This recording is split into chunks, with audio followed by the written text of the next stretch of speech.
আমার এই নিউজ চ্যানেলে আপনাদের প্রত্যেককে জানাই স্বাগত।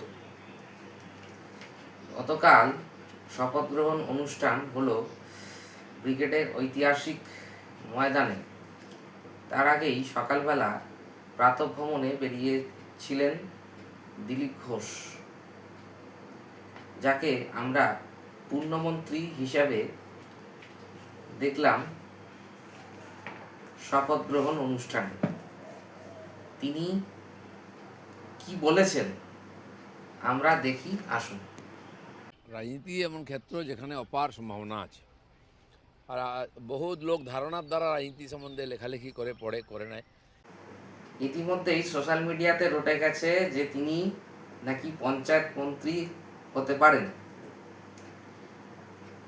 2020 সালে দিলীপবাবু বঙ্গ বিজেপির সভাপতি থাকাকালীন শুভেন্দু অধিকারী তৃণমূল ছেড়ে বিজেপিতে অংশগ্রহণ করেন, যোগ দেন।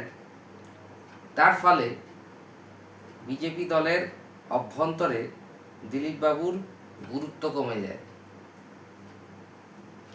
তারপর গত বছর অক্ষয় তৃতীয়ায় তিনি দীঘায় মমতা ব্যানার্জির জগন্নাথ মন্দিরে গেলেন। ফলে দলের সাথে যেন একটা বিরাট দূরত্ব তৈরি হয়ে গিয়েছিল। সেই দূরত্ব 2026-এর বিধানসভা নির্বাচনে ঘুষল। গতকাল দিলীপবাবু শুভেন্দু অধিকারীর নাম মুখ্যমন্ত্রী হিসেবে প্রস্তাব করলেন, আর একই গাড়িতে দুজনকে দেখা গেল। তাহলে রাজনীতিতে কি সবই সম্ভব? দিলীপবাবু কি বললেন আপনারা দেখুন। এখনো পর্যন্ত পার্টির কোনো দপ্তর ঠিক হয়নি। যখন বাজারে ছড়িয়ে গেল কে কি ডিপার্টমেন্টের মন্ত্রী, কে উপমুখ্যমন্ত্রী, তখনও পর্যন্ত আমাদের ক্যাবিনেট মন্ত্রীর নাম আনার জন্য মিটিংই হয়নি। রাত 10টার পরে আমাদের নেতারা বসেছেন, তারা ডিসিশান নিয়েছেন, তারপরে লিস্ট গেছে রাজভবনে। তো সেই জন্য আমাদের কাছে সকালে রাজভবন থেকে ফোন এসেছে যে আসুন। তো সেই জন্য মন্ত্রী তো সিনিয়ররা হবেনি, কিন্তু বেশিরভাগ ধারণার উপরে চলছে। ভারতীয় জনতা পার্টি হাওয়াতে কাজ করে না, বাস্তবে দাঁড়িয়ে কাজ করে। শুভেন্দু অধিকারী দুবার মমতা ব্যানার্জিকে হারিয়েছে। 2021-এর বিধানসভা ভোটে নন্দীগ্রামে, আর এবারে 2026-এর ভোটে নন্দীগ্রামে এবং ভবানীপুরে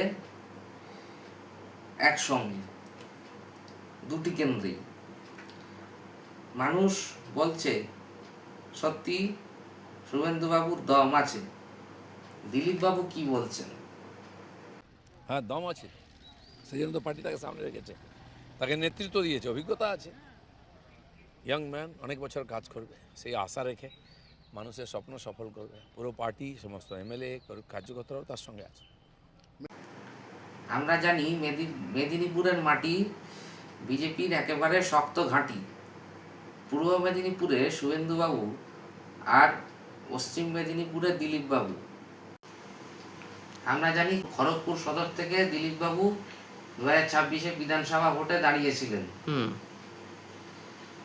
এই দুই মেদিনীপুরের মধ্যে একটা অপূর্ব মেলবন্ধন বা ভাব তাকে তৈরি করা হলো। তার আসল রহস্যটা কি? দিলীপবাবু বললেন, দেখুন, পশ্চিমবাংলা ভারতকে নেতৃত্ব করে, বাংলাকে মেদিনীপুর নেতৃত্ব করে। যা হয়েছে, ইংরেজ তাড়ানো, তারপরে কংগ্রেস তাড়ানো, সিপিএম তাড়ানো, এখন টিএমসি তাড়ানো, মেদিনীপুর নেতৃত্ব দিচ্ছে। প্রায় সব সিট আমরা জিতেছি, পুরো ফাঁকা। তো সেই জন্য বাংলা মেদিনীপুরের নেতৃত্ব নিয়ে কোনো প্রশ্ন নেই। কিন্তু বহু মানুষ সেটা সহ্য করতে পারেন যে কিছু হোয়াইট কালার মানুষ আছেন যারা কলকাতায় বসে সব কন্ট্রোল করতে চান। ফলে গ্রামগঞ্জে উন্নয়নের ধারাও পৌঁছয় না, মানুষের কথাও কেউ শোনে না। তাই মানুষ আজকে গ্রামগঞ্জ থেকে জিতিয়ে আমাদেরকে পাঠিয়েছে। তারা যাতে ন্যায় পান, সুবিচার পান, সে চেষ্টা আমরা করব। আর মেদিনীপুরের যদি যোগ্যতা থাকে তাকে তো মানতেই হবে। তিনি মমতা ব্যানার্জির কথা বলেন।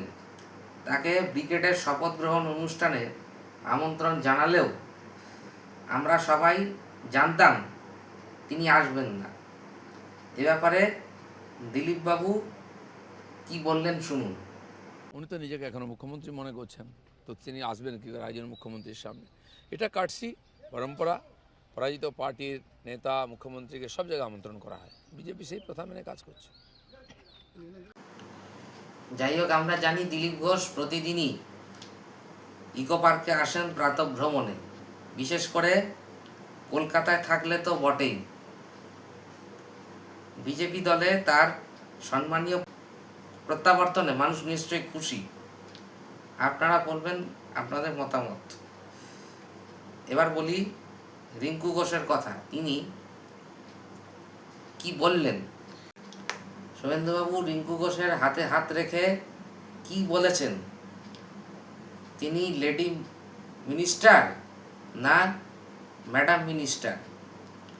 এই কথা রিঙ্কু ঘোষকে জিজ্ঞাসা করলে তিনি কি বললেন? ম্যাডাম। তিনি মানে রিঙ্কু ঘোষ একবার বলেছিলেন দিলীপ বাবুকে, আমারও পরানো যাহা চায় তুমি তাই গো। এখন জনগণ সেই কথা বলছেন। রবীন্দ্র জয়ন্তীর দিন শপথ গ্রহণ অনুষ্ঠান, এর বাইরে আর কি বা বলবেন তারা? এই কথার উত্তরে রিঙ্কু ঘোষ কি বললেন?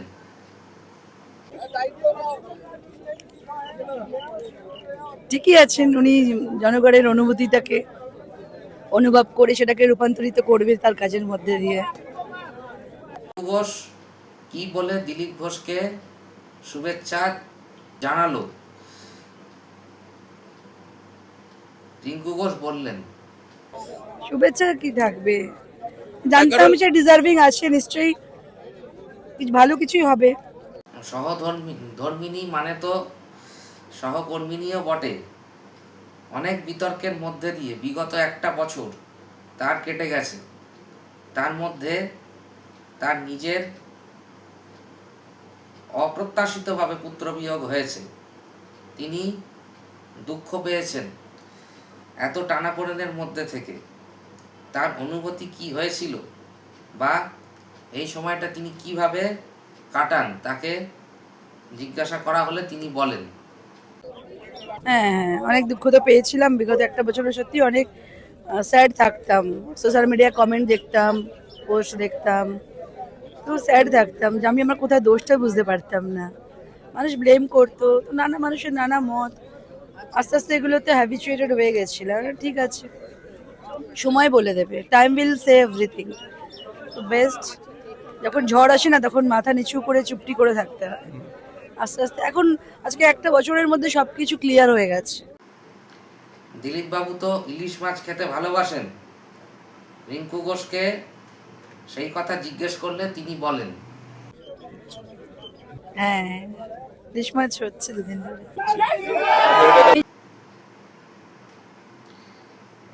রিঙ্কু ঘোষ কি দিলীপ বাবুকে বলেছেন কিছু প্রশাসনে থেকে কাজ করার সময়,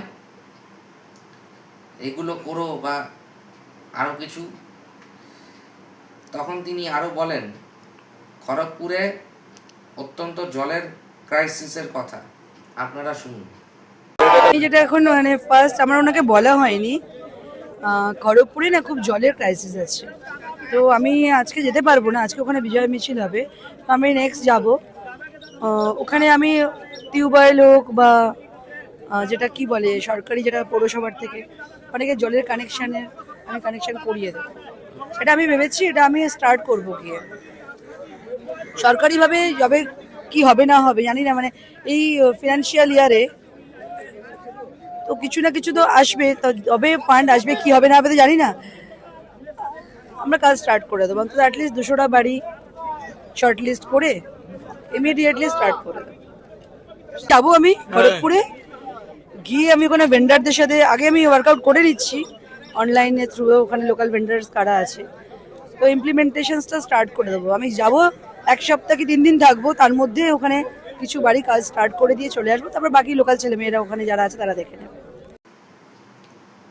অতএব আমরা বলতে পারি দিলীপ বাবুর সহধর্মিনী সত্যি সহকর্মিনী হিসাবেই নিজের পরিচয় রাখতে চলেছেন। যাই হোক, এই প্রতিবেদন এই পর্যন্তই। আপনারা জানাবেন আপনাদের মতামত। ভালো লাগলে ভিডিওটি লাইক করবেন এবং বন্ধু বান্ধবদের মধ্যে শেয়ার করবেন প্রচুর পরিমাণে। আমার চ্যানেলটিকে অবশ্যই সাবস্ক্রাইব করবেন এবং পাশে থাকা বেল নোটিফিকেশনটিকে অল সিলেক্ট করে রাখবেন সবার প্রথম নোটিফিকেশন পাওয়ার জন্য। আপনারা সকলে ভালো থাকবেন, সুস্থ থাকবেন। দেখা হচ্ছে আবার পরবর্তী ভিডিওতে। নমস্কার।